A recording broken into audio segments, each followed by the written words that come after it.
சிறகடிக்க ஆசை சீரியலோட upcoming episode என்னென்னு பார்க்கலாம். இங்கே மீனா முத்துக்கிட்ட என்னங்க பார்த்துட்டு சும்மா நிற்கிறீங்க? அந்த பொண்ணோட அம்மா உங்கள் முன்னாடி இவ்வளோ கெஞ்சி பேசுகிறாங்களே, நீங்களே அந்த பொண்ணோட அண்ணங்கிட்ட சொல்லி புரிய வச்சு அந்த பொண்ணு விருப்பப்பட்ட அந்த பையனையே கல்யாணம் பண்ணி வைக்க நீங்கள் சொன்னாதான் சரியாக இருக்கும். அப்போ தான் உங்களுக்கும் சரியாக புரிய வரும். அங்கே தப்பு செஞ்ச அந்த பொண்ணோட அண்ணனும் புரிஞ்சுக்கிட்டு அந்த பொண்ணுக்கு ஏற்ற நல்லபடியாக கல்யாணத்தை செஞ்சு வைப்பார் அப்படின்னு மீனா சொல்லும்போது முத்து முகமே சரியில்லாமல் கோவத்தில் மீனாவை பார்த்து முறைக்கிறாரு. சீதா அமைதியாக நிற்கிறாங்க. உடனே முத்துவும், கவலைப்படாதீங்க, உங்கள் பொண்ணுக்கு ஏற்ற மாதிரியே சீக்கிரமாக கல்யாணம் நடக்கும், என்னால் இதுதான் சொல்ல முடியும் அப்படின்னு சொல்லிட்டு அங்கேருந்து கிளம்பி போயிடுறாரு. உடனே மீனாவை பார்த்துட்டு சீதா கேட்குறாங்க, அக்கா நீ எதுக்குக்கா தேவையில்லாமல் ஏன் கல்யாணத்துக்காக மாமா கிட்ட பிரச்சனை செய்கிற? உன் வாழ்க்கையாவது நல்லா இருக்கட்டுமே. மாமா இப்போ என்னாலையும் என் கல்யாணத்தாலையும் உன்கிட்டையும் ரொம்ப கோவப்படுறாரு. எனக்கு கல்யாணமே நடக்கலைனாலும் பரவாயில்ல, நீயும் மாமாவும் ஒன்று சேர்ந்து வாழணும்.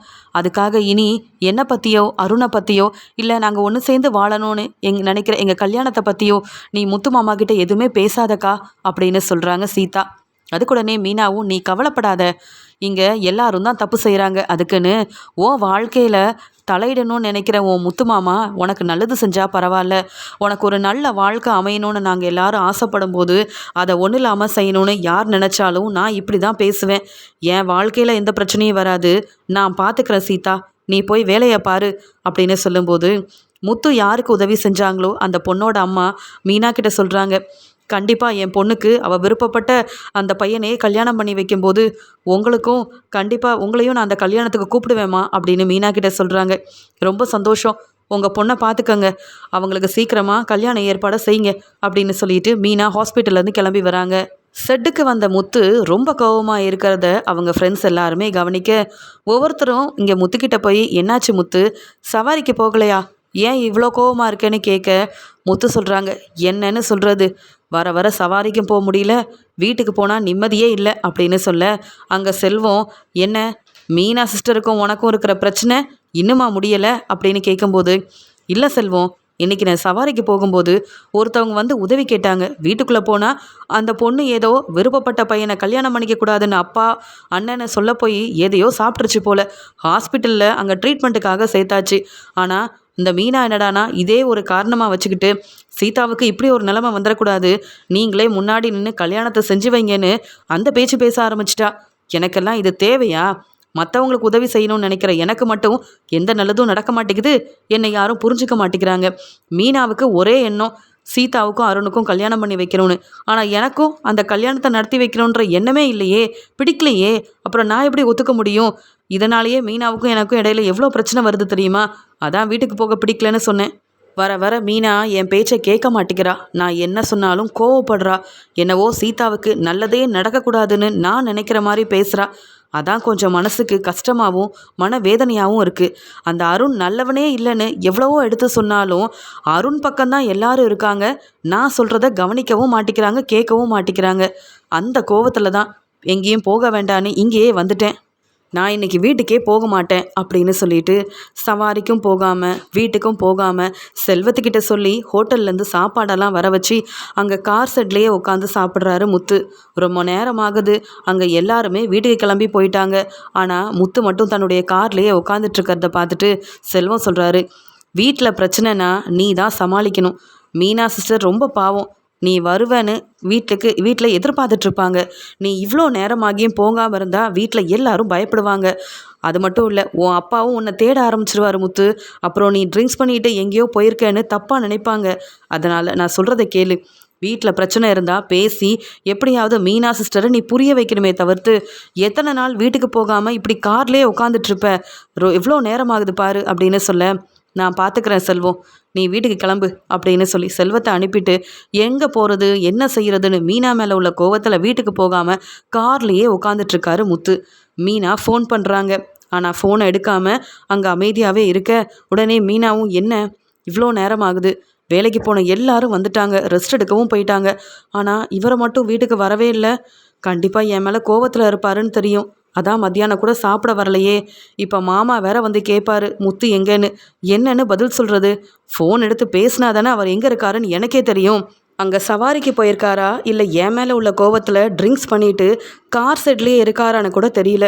இவ்வளோ நேரம் ஆயிடுச்சு, இல்லைனா நானாவது போய் பார்ப்பேன். இப்போ அண்ணாமலை மாமாக்கு என்ன பதில் சொல்லன்னு ரொம்பவே கோவத்தில் இருக்காங்க மீனா. அந்த சமயம், என்னம்மா மீனா, இவ்வளோ நேரம் ஆகியும் முத்து வரலையா அப்படின்னு அண்ணாமலை கேட்க, மாமா வந்துட்டாரு, இதை பற்றி தான் யோசித்தேன் அப்படின்னு சொல்லிட்டு பதில் பேசாமல் மீனாவும் ஃபோனை பார்க்குறாங்க, திருன்னு முழிக்கிறாங்க. உடனே அண்ணாமலையும், என்ன மீனா, கேட்குற கேள்விக்கு பதில் சொல்லாமல் இருக்க, முத்து எங்கே அப்படின்னு கேட்க, எனக்கு என்ன மாமா தெரியும், மத்தியானம் சாப்பிட வரல, ஃபோன் பண்ணால் பேச மாட்டேங்கிறாரு, எங்கே இருக்காருன்னே தெரியல, வேணும்னா நீங்கள் ஃபோன் பண்ணி பாருங்களேன் அப்படின்னு சொல்கிறாங்க. உடனே அண்ணாமலையும் முத்துவுக்கு ஃபோன் பண்ணுறாங்க. அப்பா ஃபோன் பண்ணிட்டாருன்னா மீனா தான் நடந்த எல்லாத்தையும் சொல்லி என்னை மாட்டி விட்டுருப்பா. அப்பா அக்கறையாக ஃபோன் பண்ணுறாரு, ஃபோன் எடுக்கலன்னா ரொம்ப பயந்துருவாரேன்னு சொல்லிட்டு இங்கே முத்துவும் ஃபோன் எடுத்து பேசுகிறாரு. அப்பா என்னப்பான்னு கேட்க, என்ன முத்து, வீட்டுக்கு எல்லாரும் வந்துட்டாங்க, நீ மட்டும்தான் வரல, என்ன மறுபடியும் ஆரம்பிச்சிட்டியா உன் வேலையை, இன்றைக்கும் ட்ரிங்க்ஸ் பண்ணிட்டு தான் வருவியா அப்படின்னு கேட்க, அப்பா இல்லைப்பா, ஒரு சவாரிக்கு போனேன், நான் வெளியில் சாப்பிட்டேன்ப்பா, நான் சீக்கிரமாக வீட்டுக்கு வந்துடுறேன், நீங்கள் கவலைப்படாமல் ரெஸ்ட் எடுங்க, அது மட்டும் இல்லை மீனாக்கிட்டே சொல்லிடுங்கப்பா, நான் வருவேன்னு யாரும் எதிர்பார்க்க வேண்டாம் அப்படின்னு சொல்லிட்டு முத்து ஃபோனை வைக்கிறாரு. இதை உடனே அண்ணாமலையும், அவன் ஏதோ வேலையாக இருக்கான் போலம்மா, நீ கவலைப்படாமல் சாப்பிட்டுட்டு நீ போய் தூங்கு, நாளைக்கு உனக்குன்னு நிறையா வேலை இருக்குல்ல, முத்து சவாரிக்கு போயிருக்கானா இல்லையான்னு கூட உன்கிட்ட சொல்லாமல் இருக்கானா, உங்கள் 2 பேர்த்துக்கு இடையிலையும் இருக்கிற பிரச்சனைக்கு இன்னும் முற்றுப்புள்ளி வைக்கல அதானே அப்படின்னு கேட்கும்போது, என்ன மாமா செய்கிறது, சீதா கல்யாணத்தில் ஆரம்பித்த பிரச்சனை, இங்கே சீதாவோட கல்யாணமும் நடக்கலை, பிரச்சனை மட்டும் பெருசாகிட்டே இருக்குது, சரி நீங்கள் போங்க மாமா, நான் பார்த்துக்கிறேன்னு சொல்லிட்டு மீனா அங்கே தனியாக நின்று ரொம்பவே அழுகிறாங்க. அண்ணாமலை மாமா ஃபோன் பண்ணால் எடுத்து பேசுகிற முத்து, நான் என்ன பெரிய தப்பு பண்ணிட்டேன்னு ஃபோன் பண்ணால் பேசாமல், என்னை பார்க்க வீட்டுக்கு வராமல், சாப்பிடக்கூட வராமல் எங்கேயோ இருக்காரே அப்படின்னு மீனா ரொம்ப மனசு வேதனைப்பட்டு அழ ஆரம்பிக்கிறாங்க. முத்து மேலே உள்ள அக்கறையில் முத்து நாளைக்காவது வந்துடுவார் அப்படின்னு எதிர்பார்த்துட்டு இருக்காங்க மீனா. அடுத்த நாள் முத்து எப்பயும் போல் சவாரிக்கு போகிறாரு. வெளியிலேயே சாப்பிட்டுட்டு வீட்டுக்கு வராமல் இருக்கிறதுனால பூ கொடுக்க போன மீனாவும் தன்னுடைய வேலையெல்லாம் முடிச்சுட்டு அங்கே ஷெட்டுக்கே போயிடுறாங்க. ஷெட்டுக்கு போனால் செல்வம் வந்து சொல்கிறாரு, என்னம்மா மீனா இங்கே வந்திருக்க, முத்துவை தேடி வந்தியாமா அப்படின்னு சொல்ல, ஆமாண்ணே, அவர் எங்கன்னு கேட்கும்போது, இப்போதாம்மா சவாரிக்கு போனால், இன்றைக்கி கண்டிப்பாக வீட்டுக்கு வந்துடுவான், நீ கவலைப்படாதம்மா அப்படின்னு சொல்ல, என்ன சொல்கிறதுனே தெரியல, நாங்கள் பேசுகிற எதையுமே உங்கள் ஃப்ரெண்டு முத்து ஏற்றுக்க மாட்டேங்கிறாரு, என் தங்கச்சி வாழ்க்கையில் என்ன நடக்கணும்னு எங்கள் அம்மா தம்பி நாங்கள் எடுக்கிற முடிவெல்லாம் தப்புன்னு சொல்லி அவராக ஒரு விஷயத்தை பற்றி பேசிகிட்டு இருக்காரு. அந்த அருண் மேலே இருக்கிற கோவத்தில் சீதாவோட வாழ்க்கையில் இப்படி பிரச்சனை செய்கிறதெல்லாம் சரியா, நீங்களே உங்கள் ஃப்ரெண்டுக்கிட்ட பேசி கொஞ்சம் புரிய வைங்க, யார் பேசினாலும் அதை ஏற்றுக்கவே மாட்டேங்கிறாரு, இப்போ என் மேலே உள்ள கோவத்தில் வீட்டுக்கு வராமல் இருக்காரு, என் மேலே கோவம் இருந்தாலும் பரவாயில்ல, வீட்டுக்கு வர சொல்லுங்க, அப்புறம் மாமாவால் இதெல்லாம் தாங்கிக்கவே முடியாது அப்படின்னு சொல்லி பேசிட்டு மீனா அழுதுகிட்டே அங்கேருந்து கிளம்பி போகிறாங்க. இங்கே முத்துவும் மீனா அப்பப்போ ஃபோன் பண்ணும்போதெல்லாம் எடுத்து பேசாமல் ரொம்ப கோவத்தில் இருக்கார். வீட்டுக்கு போனால் மறுபடியும் சீதா அருணோட கல்யாணத்தை பற்றி இந்த மீனா பேச ஆரம்பிப்பா. தேவையில்லாத பிரச்சனை வரும், அதுக்கு எதுக்கு வீட்டுக்கு போகணும், அப்புறம் அப்பா என்னை கூப்பிட்டு உட்கார வச்சு தேவையில்லாததை பேசுவார், அப்புறம் இவங்க பேச்சை கேட்டு நானே கல்யாணத்தை முன்னாடி நின்று நடத்தி வைக்க வேண்டிய நிலைமை வந்தாலும் வரும், என்றைக்கும் அருணை மட்டும் சீதாவுக்கு நான் கல்யாணம் பண்ணி வைக்க ஒத்துக்கவே மாட்டேன் அப்படின்னு சொல்லிட்டு ரொம்ப கோவத்தில் இருக்கிறாரு முத்து. அதுக்கப்புறம் வேறு வழி இல்லாமல் வீட்டுக்கு போனாலும் மீனாவுக்கு பதில் சொல்லணும்னா நம்ம நல்லா ட்ரிங்க்ஸ் பண்ணிட்டு போனால் மட்டும்தான் முடியும் அப்படின்னு சொல்லிட்டு சவாரிக்கு போய் கிடைச்ச பணத்தில் நல்லா ட்ரிங்க்ஸ் பண்ணுறாரு. இதெல்லாம் தப்புன்னு தெரிஞ்சிருந்தோம் மீனா மேலே உள்ள கோவத்தில் இப்படி செஞ்சாலும் பிரச்சனை பெருசாகும்னு தெரிஞ்ச முத்து வேணும்னே வீட்டுக்கு இந்த மாதிரி போக அண்ணாமலை கோவத்தில் முத்துவை திட்ட ஆரம்பிக்கிறாரு. நேற்று நீ வீட்டுக்கு வரலை, இன்னைக்கு வீட்டுக்கு சீக்கிரமாக வருவேன்னு பார்த்தா இந்த நிலமையில வந்து நிற்கிற, நீ என்னதான் நினச்சிட்ருக்க, நீ பேசுகிறது எல்லாத்தையும் நாங்கள் கேட்கணும்னு நினைக்கிறியா, இல்லை நீ சொல்கிறது மட்டும்தான் சரின்னு நினைக்கிறியா அப்படின்னு கேட்கும்போது உடனே விஜயா சொல்கிறாங்க, அந்த முத்து ஒன்றும் புதுசாக இப்படி செய்யலையே, எல்லாத்துக்கும் காரணம் மீனா தானே, வர வர மீனாவோட பேச்சு சரியில்லை, யாருக்கும் மதிப்பு தர மாட்டேங்கிறா, முத்துவையும் எதிர்த்து பேசினா அவன் எப்படி பொறுமையாக இருப்பான், அதான் கோவப்பட்டுட்டு இப்படி எப்பயும் போல் நல்லா ட்ரிங்க்ஸ் பண்ணிட்டு வந்திருக்கான், இந்த மீனாவை வீட்டை விட்டு வெளியில் அனுப்புனா எல்லாம் சரியாக போயிடும் அப்படின்னு சொல்லும்போது மீனா வந்து அழுகிறாங்க, பதில் பேசாமல் நிற்கிறாங்க. அப்புறம் உடனே இங்கே அண்ணாமலையும், சரிம்மா மீனா, இப்போ நீ எதுவும் பேசாத, இந்த முத்துவுக்கு ஏதாவது சாப்பிட கொடுத்துட்டு நீ போய் நல்லா ரெஸ்டடுன்னு சொல்லும்போது இங்கே முத்து வந்து உட்கார்றாரு. எனக்கு நீ செஞ்ச சாப்பாடும் வேண்டாம், ஒன்றும் வேண்டாம், நான் பார்த்துக்கிறேன் அப்படின்னு சொல்கிறாரு. பரவாயில்ல, நீங்கள் கொஞ்சம் சாப்பிடுங்க. என் மேலே கோவம் இருந்தாலும் நீங்கள் வீட்டுக்கு வராமல் இருக்கவும் வேண்டாம், நீங்கள் வந்து சாப்பிடாம இருக்கவும் வேண்டாம். நான் உங்களுக்கும் சேர்த்து தான் சமைச்சிருக்கேன் அப்படின்னு சொல்லிட்டு அழுதுகிட்டே முத்துவுக்கு சாப்பாடு பரிமாறும்போது இங்கே வந்து முத்து கேட்குறாரு, ஏன் மீனா என்ன அப்படி பேசினேன் அப்படின்னு கேட்க, நான் என்னங்க பேசினேன் அப்படின்னு சொல்ல, ஹாஸ்பிட்டலில் என்னவோ அந்த சீதாவோட வாழ்க்கையில் நான் பிரச்சனை செய்கிறேன்னு சொல்கிறேன். சீதா பிடிச்ச வாழ்க்கையை நீங்கள் அமைச்சு தராமல் இருக்கீங்க. சீதாவுக்கும் இதே நிலமை வந்தால் என்ன செய்வீங்கன்னு கேள்வி கேட்குறியே. அப்போ உன் தங்கச்சி வாழ்க்கை மேலே உனக்கு மட்டும்தான் அக்கறை இருக்கா? எனக்கு அக்கறையே இல்லையா? அந்த அருணுக்கும் சீதாவுக்கும் கல்யாணம் பண்ணி வைக்கணும்னு நீ சொல்கிற. வேண்டான்னு சொன்னால் ஒத்துக்கிட்டு அமைதியாக உன் வேலையை பார்க்க வேண்டியதானே. எல்லா இடத்துலையும் என்னை அவமானப்படுத்துகிற, என்னை திட்டுற, அதுவும் அந்த அருணுக்கு கொடுக்குற மதிப்பு மரியாதை எனக்கு தர மாட்டிக்கிற. என்ன நினச்சிட்டு இருக்க நீ அப்படின்னு கேட்கும்போது, வேண்டாங்க அதை பற்றி பேச வேண்டாம், நீங்கள் சாப்பிடுங்க அப்படின்னு சொல்ல, நான் தான் சொன்னேன்ல, நீ சமைக்கிற சாப்பாடை இனி நான் சாப்பிடவே மாட்டேன். உன்னை ஏன் தான் கல்யாணம் பண்ணணும்னு எனக்கு இப்போ தான் தோணுது. எங்கள் அப்பா பேச்சை கேட்டு என்ன ஏதுன்னே தெரியாமல் உன்னை கல்யாணம் பண்ணி கூப்பிட்டு வந்தேன்ல, இப்போ நான் நல்லா அனுபவிக்கிறேன். உன்னால் அவமானப்பட்டு நிற்கிறேன். உன்னால தான் நான் வீட்டுக்கே வரலை, இந்த வீட்டுக்கு வரவே எனக்கு பிடிக்கல அப்படின்னு முத்து இப்படி சொல்ல சொல்ல மீனா ரொம்பவே அழுகுறாங்க. என்னங்க சொல்கிறீங்க? என் கூட வாழ பிடிக்கலையா?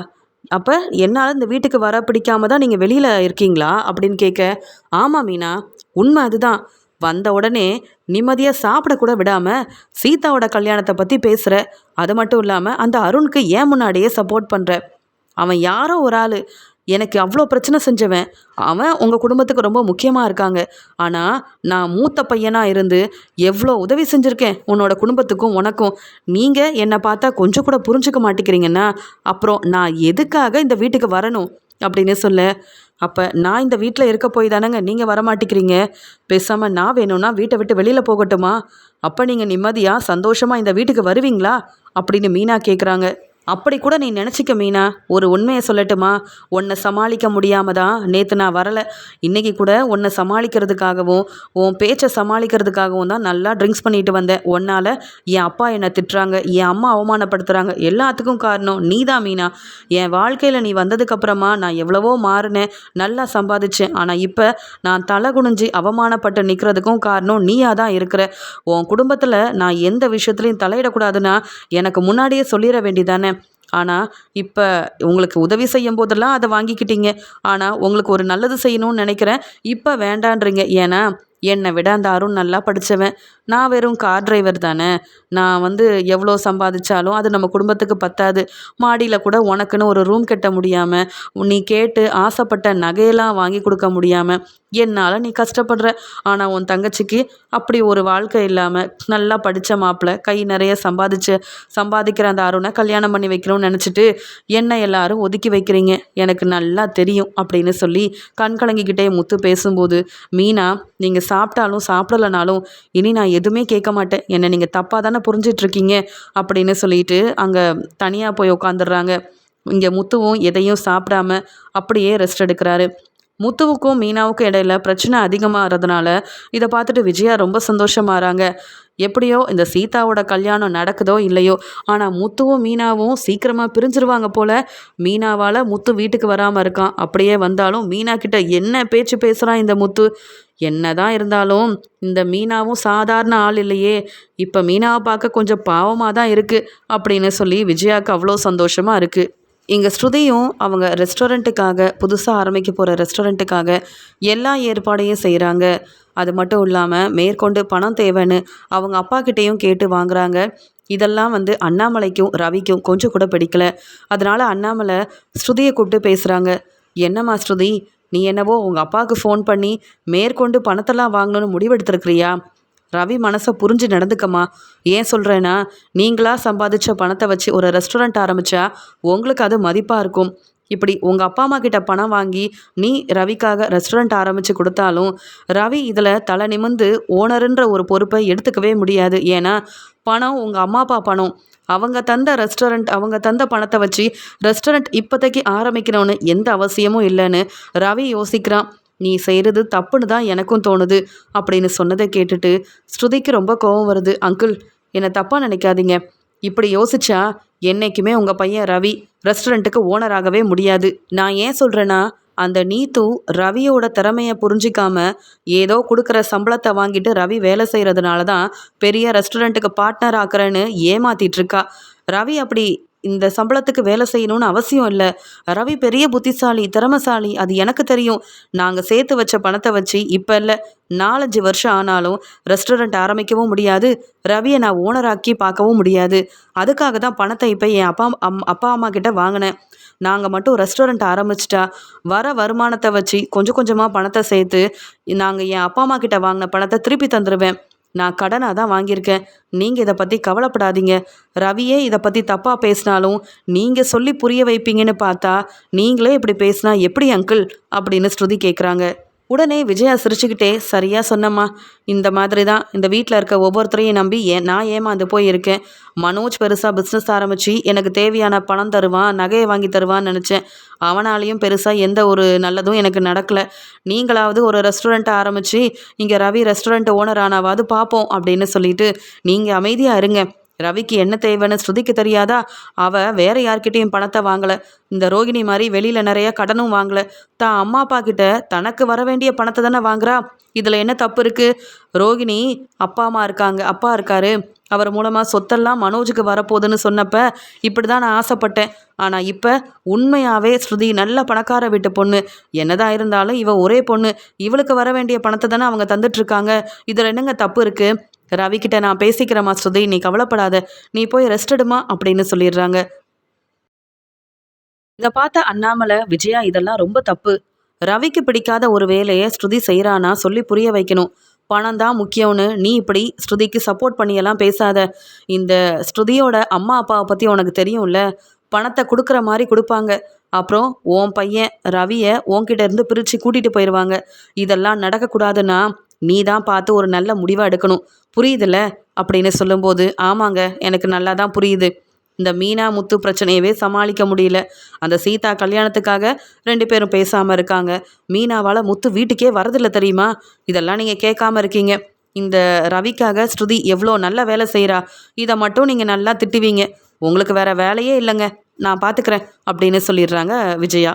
முத்து சரியாக வீட்டுக்கு வரதில்லை, மீனா கிட்ட பேசுறதில்லைன்னு விஜயா மூலமாக அண்ணாமலைக்கு தெரிய வந்ததால் முத்துக்கிட்ட இன்றைக்கி கண்டிப்பாக பேசி ஆகணும் அப்படின்னு பார்த்துட்டு இருக்கும்போது முத்து வீட்டுக்கு வராரு. என்னப்பா முத்து, வேலையெல்லாம் முடிஞ்சிருச்சான்னு கேட்க, ஆமாப்பா நேற்று வீட்டுக்கே வரலல்ல, அதான் ரொம்ப டயர்டாக இருக்குது, கொஞ்சம் ரெஸ்ட் எடுத்துகிட்டு போகலாமேன்னு வந்தேன்னு சொல்ல, நீ எதுக்கு வீட்டு பக்கமே வராமல் இருக்க அப்படின்னு கேட்கும்போது, உங்களுக்கே தெரியும்லப்பா, நான் மீனா குடும்பத்துக்கு எவ்வளவோ நல்லது செஞ்சுருக்கேன். ஏன் மீனாவோட தம்பி சத்யாவுக்கு அந்த சிட்டியால் எவ்வளோ பெரிய பிரச்சனை வந்தது. அவன் பரீட்சை கூட எழுத முடியாத ஒரு நிலமையில இருந்தான். அப்போல்லாம் என் உதவி அவங்களுக்கு தேவைப்பட்டதுப்பா. சரியான நேரத்தில் அங்கே சிட்டியை பரீட்சை எழுத அனுப்புனதே நான் தான். இப்போ அவன் ஒரு நல்ல வேலை கிடைக்கும்னு எதிர்பார்த்துட்ருக்கான். இப்படி ஒவ்வொரு விஷயத்துலையும் இங்கே சத்யாவோட வாழ்க்கையில் நான் அவனுக்கு எவ்வளவோ உதவி செஞ்சுருக்கேன். ஆனால் இப்போ சீதாவோட கல்யாணத்தில் தலையிடாதீங்கன்னு மீனா சொல்கிறா. என்னை யாரும் மதிக்க மாட்டேங்கிறாங்கப்பா. வர வர வீட்டுக்கு வர பிடிக்கல. அப்படி வந்தாலும் சீதா கல்யாணத்தை பற்றியே பேசினா எப்படிப்பா என்னால் தாங்கிக்க முடியும்? என்னவோ நான் தான் பெரிய தப்பு பண்ண மாதிரி பேசிகிட்டு இருக்காப்பா அந்த மீனா அப்படின்னு சொல்லும்போது, அதுக்காக நீ வீட்டுக்கு வராமல் இருந்தால் சரியாயிருமா? நீ வா, நான் உனக்கு சாப்பாடெல்லாம் பரிமாறேன்னு சொல்லி கண் கலங்கிக்கிட்டே அண்ணாமலை மீனா சமைச்சு வச்ச சாப்பாடை முத்துவுக்கு கொடுக்கும்போது, அப்பா வேண்டாப்பா, நான் வெளியில் சாப்பிட்டு வந்துட்டேன்னு சொல்கிறாங்க. உடனே மீனாவும், இல்லை மாமா, நான் சமைச்ச சாப்பாடை சாப்பிட மாட்டாங்களாம். நான் வீட்டில் இருக்க போய் தான் இந்த வீட்டுக்கு அவர் வராமல் இருக்காராம். பார்த்தீங்கல்ல, நேற்று கூட வீட்டுக்கு வரல மாமா. ஏன்னா என்கிட்ட பேச பிடிக்கலையாம். என் தங்கச்சி கல்யாணத்தில் தலையிடாதீங்கன்னு சொல்லலை, நல்லபடியாக சீதா ஆசைப்பட்ட வாழ்க்கையை அமைச்சு கொடுங்க, முன்னாடி நின்னே கல்யாணத்தை செஞ்சு வைங்கன்னு சொல்கிறேன். உங்களுக்கு அருணை பிடிக்கலன்னா அவர் தப்பானவர்னு நீங்களே முடிவெடுத்துக்கிட்டா இந்த கல்யாணம் நடக்கக்கூடாதுன்னு நினச்சா எப்படி மாமா அப்படின்னு மீனா சொல்கிறாங்க. நான் வேணும்னா இந்த வீட்டை விட்டு வெளியில் போயிடுறேன் மாமா, எங்கள் அம்மா வீட்டிலையே போய் இருந்துக்கிறேன். பேசாமல் உங்கள் பையனை வீட்டில் வந்து தங்க சொல்லுங்கள். எனக்காகலாம் இவர் வேற எங்கேயோலாம் தங்கிட்டு வர வேண்டாம், கஷ்டப்பட வேண்டாம். அவரும் சவாரிக்கு போகிறாரு, அவரையும் அவர் பார்த்துக்கணும்ல அப்படின்னு மீனா கண் கலங்கி அழ ஆரம்பிக்கிறாங்க. போதும் போதும் நடிக்காத. எல்லா இடத்துலையும் என்னை எவ்வளோ தப்பாக பேசி அவமானப்படுத்துகிறேன்னு எனக்கு நல்லா தெரியும். வீட்டில் எல்லாருக்கும் தான் சமைச்சு வைக்கிறேன். ஆனால் உன் மேலே உள்ள கோபத்தில் சாப்பிட மாட்டேன், வீட்டுக்கு வரமாட்டேன்னு நான் சொன்னதில் மட்டும் என்ன தப்பு இருக்குது அப்படின்னு கேள்வி கேட்குறாங்க. உடனே மீனாவும், போதுங்க, இதுக்கு மேலே பேசாதீங்க. இப்பயும் சொல்கிறேன், நீங்கள் இல்லாமல் சீதாவோட கல்யாணம் நடக்காது. நீங்களே வந்து மனசு மாறி சீதாவுக்கும் அருணுக்கும் கல்யாணம் செஞ்சு வைப்பீங்க. எனக்கு அந்த நம்பிக்கை இருக்குது.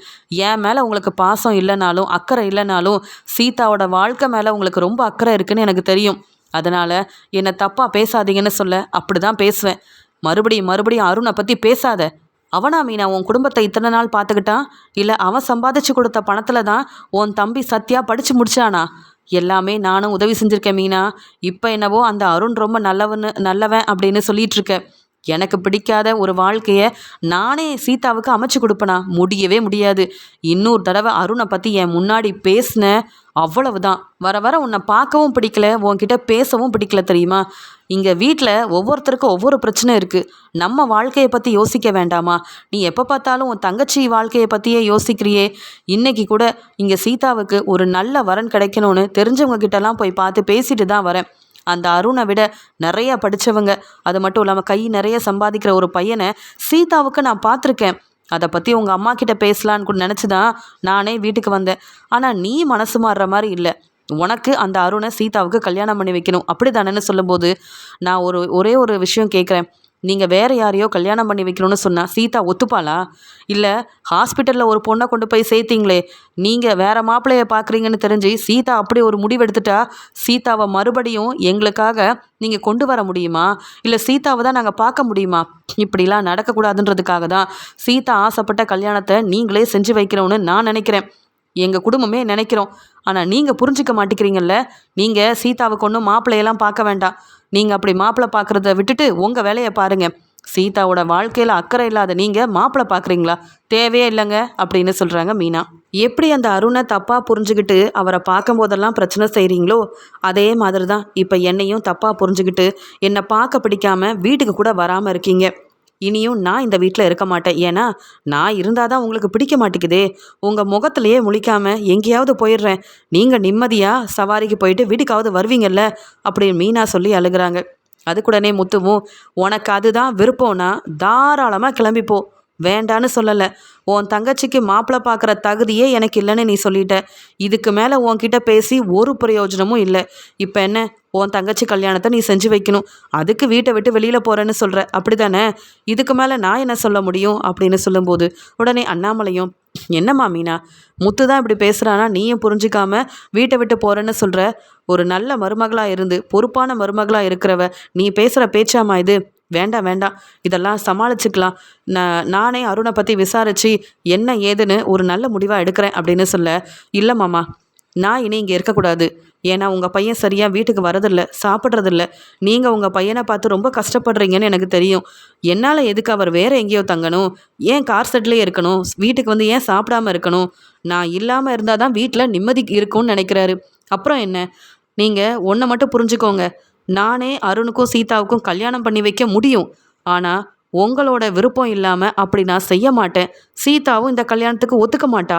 நான் இருக்கிற இடத்துல இருக்க மாட்டேன்னு நீங்கள் சொன்னதுக்கு தான் நான் வீட்டை விட்டு வெளியில் போகிறேன். மற்றபடி நான் அருணுக்கும் சீதாவுக்கும் கல்யாணம் பண்ணி வச்சிருவேன் மட்டும் உங்களுக்கு நீங்கள் நினைக்கவே வேண்டாம்.